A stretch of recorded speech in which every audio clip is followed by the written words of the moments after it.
Do you struggle with growing your back muscles? If you're someone who goes to the gym frequently, has a specific day to just train back, and just does not seem to be getting the results that they want, then this video is for you.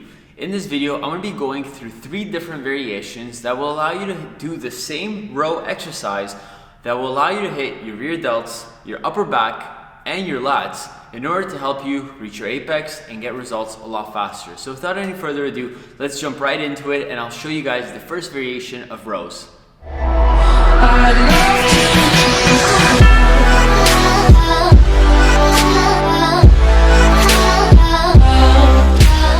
So when it comes to doing rows, there's a lot more that goes into the exercise than just simply pulling the weight as far back as you can. We're always told to retract our scapula first, which basically means squeeze the shoulder blades together. Then we're told to just aim for as far back as we can in the blind hopes that we might get some results out of it.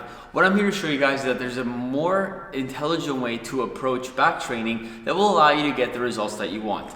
We're gonna start by targeting the rear delt first. They're gonna work into the upper back, then we're gonna finish up with lats. So without changing any stations, if you're tight on time or you want to basically stick to something that you know how to do very well, you can stay on one machine and train your entire back without going anywhere else. Let's start off with the rear delt row first, and I'll show you guys what that looks like. So when it comes to the rear delt row, the main thing to keep in mind is that we want to make sure that we're initiating the movement from our humerus. When we think humerus, I want you to think of funny bone, so picture your upper arm bone. In other words, a lot of people begin rowing by driving their shoulders back, either up here or down here. Now, neither of those movements are optimal. Instead, what we're gonna focus on is grabbing the handles in front of us, leaning back, and the first and only thing that I'm focusing on is driving my armpits down first and then pulling the handles as far back as I can.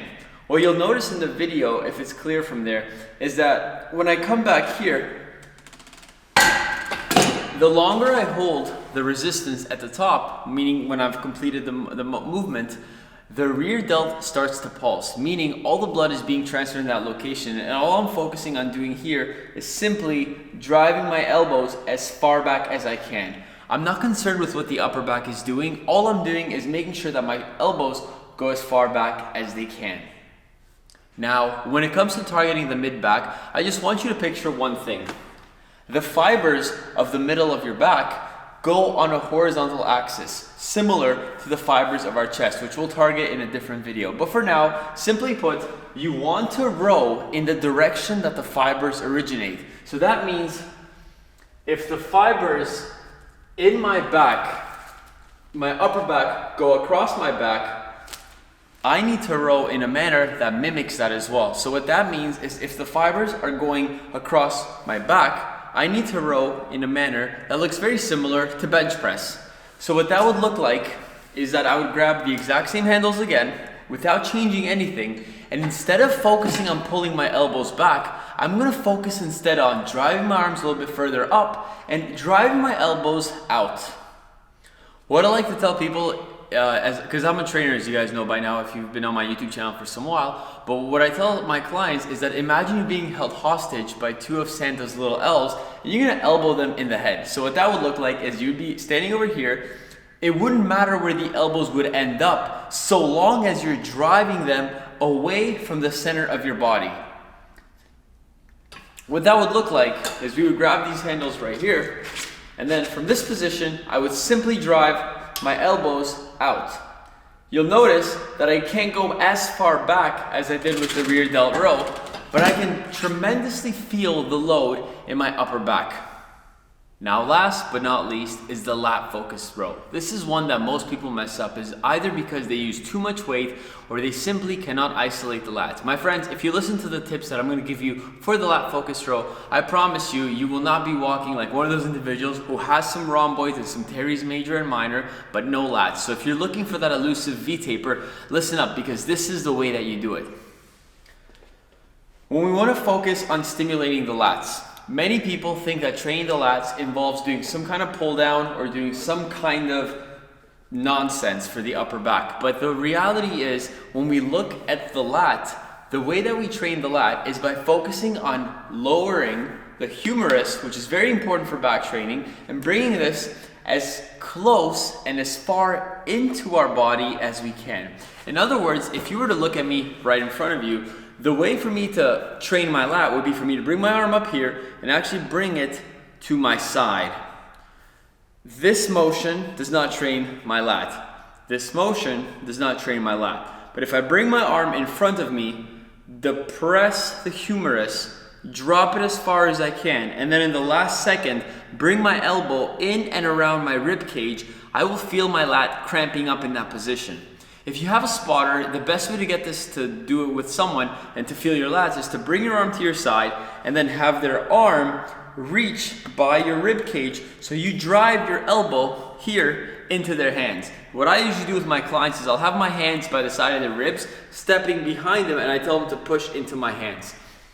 So what that would look like now when we're doing a row for the lats, we want to ensure that first we open up our stance.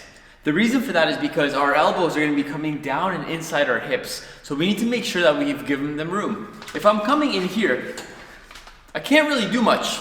So instead, we're going to sit our butt back, lean forwards. I'm not rounding my upper back, I'm just slightly leaning forwards to put my lats in a better position. And the only thing I'm focusing here is initially my armpits go down as far as I can. And then from that position, I'm not dropping my shoulders, I'm simply lowering my armpits. And then from this position, I'm pulling my elbows into my hips.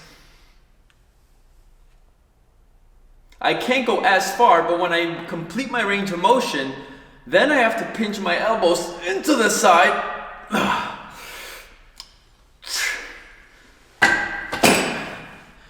And as a result of that, I will be able to stimulate my lats. So let's do a quick recap. I'm going to do one repetition of each movement so you guys can kind of lock it into your mind.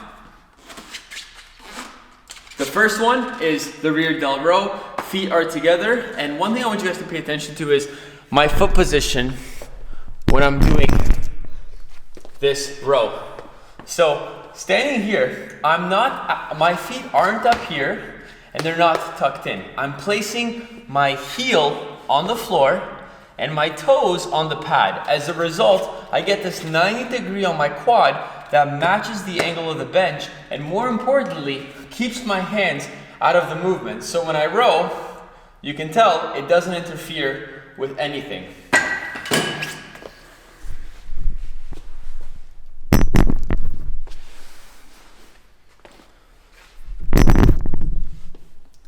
So, let's do the quick recap again.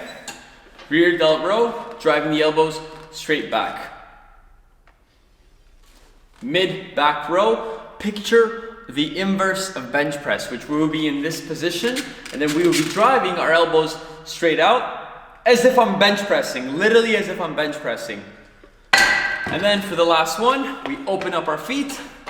I like to slide my hands, instead of at the very bottom of the handle, a little bit higher, so I'm pulling more from my pinky. I tend to have more sensation in my lats when I do it that way. So I'll grab the weights a little bit higher, sit my butt back, lean forwards, and then drop the elbows as I come into the side here.